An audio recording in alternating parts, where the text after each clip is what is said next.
রাতের ভোটে ব্যালট বাক্স ভর্তির স্বীকারোক্তিমূলক জবানবন্দি সাবেক সিইসি নুরুল হুদার। দিনের ভোট রাতে করা সহ প্রহসনে নির্বাচনের মাধ্যমে জনগণকে ভোটাধিকার থেকে বঞ্চিত করার অভিযোগে করা মামলায় ১৬৪ ধারায় স্বীকারোক্তিমূলক জবানবন্দি দিয়েছেন সাবেক প্রধান নির্বাচন commissioner K M Nurul Huda. ১ July মঙ্গলবার ঢাকার চিফ মেট্রোপলিটন ম্যাজিস্ট্রেট আদালতের additional chief metropolitan magistrate Ziadur Rahman এই জবানবন্দি রেকর্ড করেন। পরে নুরুল হুদাকে কারাগারে পাঠানো হয়েছে। আদালত সংশ্লিষ্ট সূত্র বলছে, ৪ দিন রিমান্ড শেষে সাবেক প্রধান নির্বাচন কমিশনার কে এম নুরুল হুদাকে মঙ্গলবার দুপুর ১২টার দিকে ঢাকার সিএমএম আদালতের হাজতখানায় হাজির করা হয়। পরে তার ১৬৪ ধারার স্বীকারোক্তিমূলক জবানবন্দি রেকর্ড করতে আবেদন করেন মামলার তদন্ত কর্মকর্তা, পুলিশ ব্যুরো অব ইনভেস্টিগেশনের পরিদর্শক সৈয়দ সাজেদুর রহমান। জবানবন্দিতে সাবেক সিইসি নুরুল হুদা ২০১৮ সালের ৩০ ডিসেম্বর জাতীয় সংসদ নির্বাচন দিনের ভোট আগের রাতে করে ব্যালট বাক্স ভর্তি রাখার ঘটনার কথা স্বীকার করেছেন।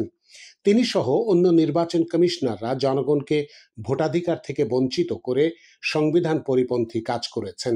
নির্বাচনের আচরণবিধি লঙ্ঘন করে আইন শৃঙ্খলা রক্ষাকারী বাহিনী ও ভোট কেন্দ্রের দায়িত্বে থাকা ব্যক্তিদের দ্বারা দিনের ভোট রাতে করে ব্যালট বাক্স ভর্তি করা হয়। আর ভোটের দিন আওয়ামী লীগ ও তাদের সহযোগী অঙ্গ সংগঠনের ক্যাডারদের মাধ্যমে ভোট গ্রহণ করিয়ে আওয়ামী লীগকে বিজয়ী ঘোষণা করা হয়। নুরুল হুদার নির্দেশে দেশের আইন শৃঙ্খলা রক্ষাকারী বাহিনী ও অন্যান্য সরকারি কর্মকর্তারা ভোট কেন্দ্রে বিএনপি ও ঐক্যফ্রন্টের প্রার্থী ও সমর্থকদের প্রবেশ করতে বাধা দেন। এই আবেদন করার পর বেলা ২টোর দিকে নুরুল হুদাকে বিচারকের খাস কামরায় নেওয়া হয়। সেখানে রাত ৭টা পর্যন্ত তাঁর স্বীকারোক্তিমূলক জবানবন্দি গ্রহণ করা হয়। গত ২২ জুন সন্ধ্যার দিকে মব তৈরি করে নুরুল হুদাকে হেনস্থার পর পুলিশে সোপর্দ করা হয়। রাজধানীর উত্তরার বাসায় ঢুকে একদল লোক তাকে বের করে আনেন, জুতার মালা পরিয়ে দেন। ঘটনাটির ভিডিও সামাজিক যোগাযোগ মাধ্যমে ছড়িয়ে পড়ে। পরে পুলিশ জানায়, বিএনপির করা একটি মামলায় নুরুল হুদাকে গ্রেফতার দেখানো হয়। উল্লেখ্য, সেদিনই বিএনপি রাজধানীর শেরেবাংলা নগর থানায় মামলাটি করে। মামলায় সাবেক ৩ প্রধান নির্বাচন কমিশনার সহ ২৪ জনের নাম উল্লেখ করে দিনের ভোট রাতে করা সহ প্রহসনের নির্বাচনের মাধ্যমে জনগণকে ভোটাধিকার থেকে বঞ্চিত করার অভিযোগ আনা হয়। পরের দিন সাবেক এই সিইসির ৪ দিনের রিমান্ড মঞ্জুর করা হয়। নুরুল হুদা প্রধান নির্বাচন কমিশনার থাকাকালে ২০১৮ সালের ডিসেম্বরে একাদশ জাতীয় সংসদ নির্বাচন অনুষ্ঠিত হয়। সেই ভোটে আগের রাতে ব্যালট বাক্স ভরে রাখার অভিযোগ রয়েছে, যা পরে রাতের ভোট নামে পরিচিতি পায়। প্রহসনের নির্বাচন করার অভিযোগে করা মামলায় ৩ দিনের রিমান্ড শেষে সাবেক প্রধান নির্বাচন কমিশনার কাজী হাবিবুল আউয়াল কারাগারে আছেন। রিমান্ড শেষে কাজী হাবিবুল আউয়ালকে ২৯ জুন রোববার বেলা ৩টার পর ঢাকার চিফ মেট্রোপলিটন ম্যাজিস্ট্রেট আদালতে হাজির করা হয়।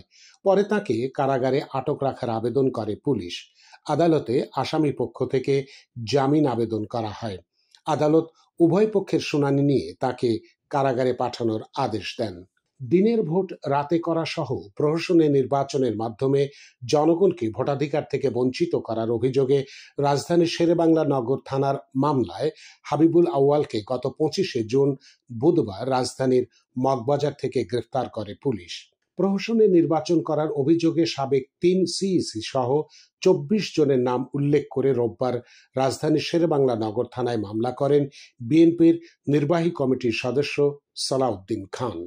মামলায় ২০১৪ সালের জাতীয় সংসদ নির্বাচনে তৎকালীন সিইসি কাজী রকিবউদ্দিন আহমেদ, ২০১৮ সালের নির্বাচনে তৎকালীন CEC K M Nurul Huda ও ২০২৪ সালের নির্বাচনে তৎকালীন সিইসি কাজী হাবিবুল আউয়ালকে আসামি করা হয়। এছাড়া এই মামলার অন্য আসামিদের মধ্যে আছেন গণ অভ্যুত্থানে ক্ষমতাচ্যুত আওয়ামী লীগ সরকারের প্রধানমন্ত্রী শেখ হাসিনা, সাবেক স্বরাষ্ট্রমন্ত্রী আসাদুজ্জামান খান, সাবেক আইজিপি হাসান মাহমুদ খন্দকার, জাবেদ পাটোয়ারি, এ কে এম শহীদুল হক প্রমুখ।